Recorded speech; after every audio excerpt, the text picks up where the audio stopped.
What's interesting is on a quantum level, like everything in time is happening at the exact same moment, past, present, future.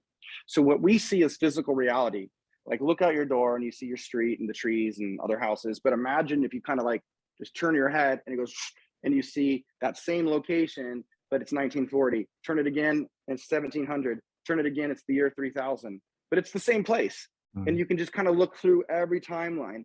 That's all happening at the same moment. And what you end up actually seeing is all you believe is possible. That's not how it works. What they said is your brain is a transducer.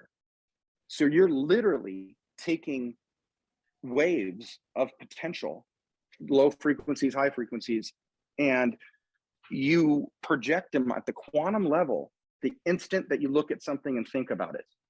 And then it imprints it on a universal kind of hard drive that somebody else can now go to the location and see the same tree that you put there. Mm. So they're like, well, does a tree make a sound in the forest when it falls? No, it's not even there until a human is there to put it there.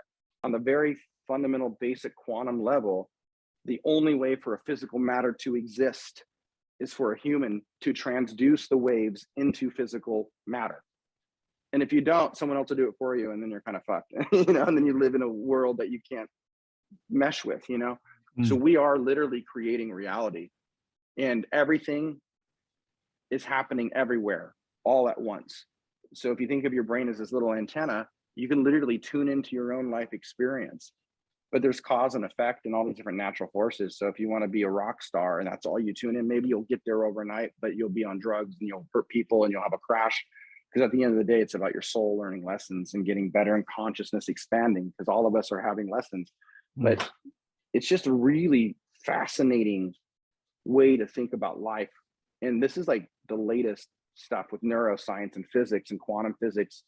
And UFOs kind of sit at the nexus of all of that. That's how I got into this stuff, because I was like, I want to know about the machines and who are the pilots.